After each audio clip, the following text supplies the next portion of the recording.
Hola Antonio, muchísimas gracias por acompañarnos hoy acá en Fundación para el Progreso para esta conversación. Antonio, quisiera partir con una pregunta muy directa y tiene que ver no solo con la situación de Venezuela, que es dramática, que para nadie es un secreto, casi catastrófica, ¿no? Aún en esa situación y después del fallecimiento de Hugo Chávez hace unos años atrás, ¿cuáles son los factores que han mantenido al gobierno en pie? En primer lugar,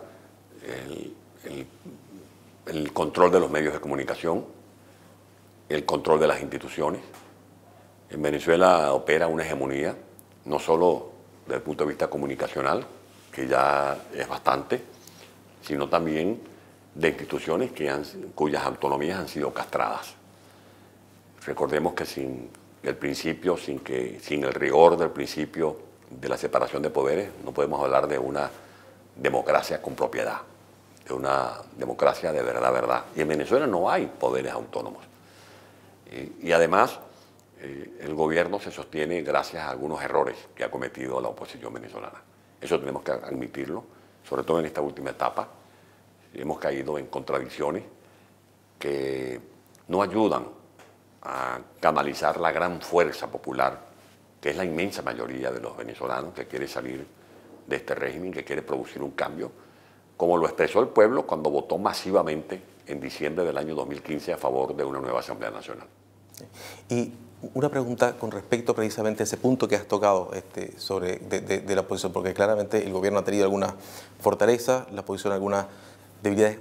¿Qué tendría que hacer exactamente la oposición o qué ves tú que pudiera hacer para capitalizar esa fuerza que aparentemente existe, de que la vimos el 16 de julio del año pasado, por ejemplo, incluso en el exterior, porque pareciera que después de haber ganado espacios tan importantes se viera impotente e incapaz de avanzar? Primero, necesitamos de mucha fuerza moral, de convicciones muy firmes, de actos de abnegación, de autenticidad.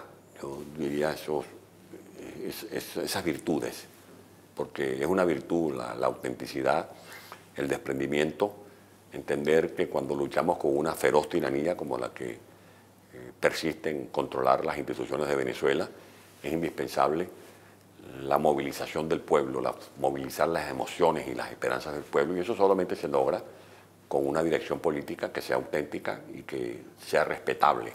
Pero además de estas virtudes, yo creo que algunos puntos estratégicos, necesitamos coherencia.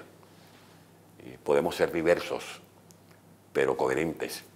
Necesitamos estrategias, porque una cosa son las tácticas y otra cosa son las grandes estrategias.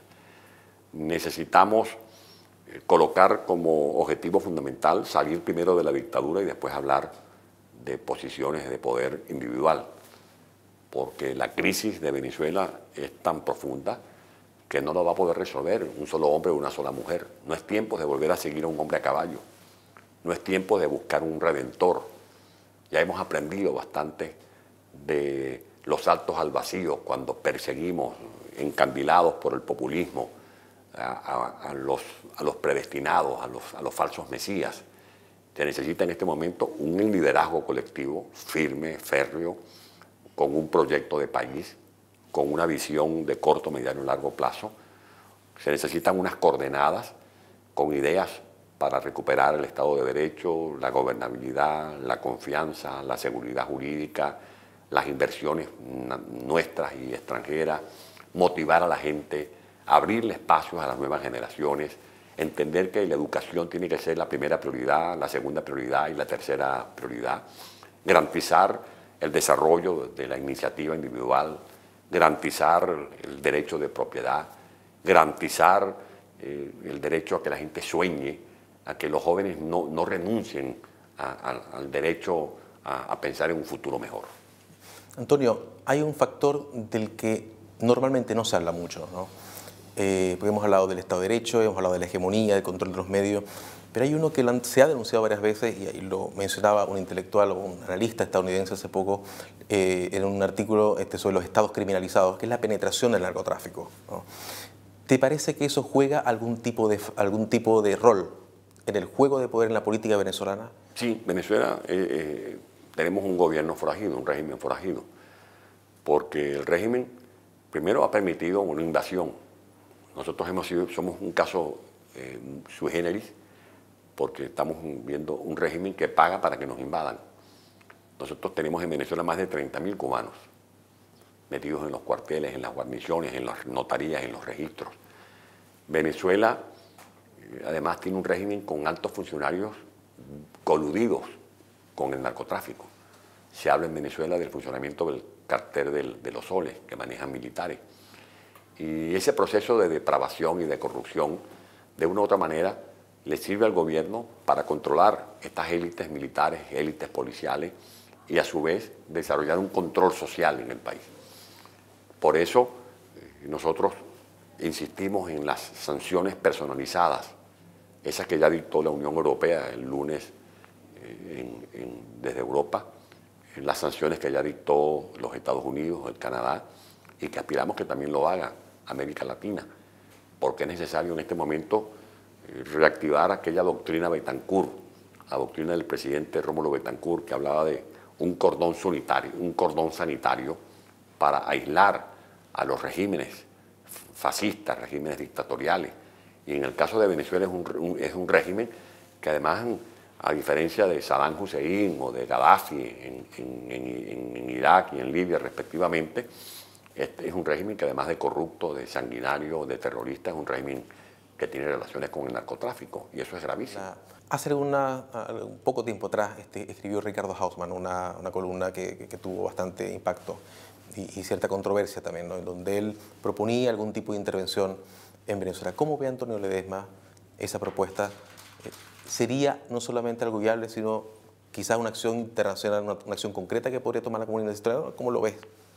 Yo veo el método de la intervención humanitaria de manera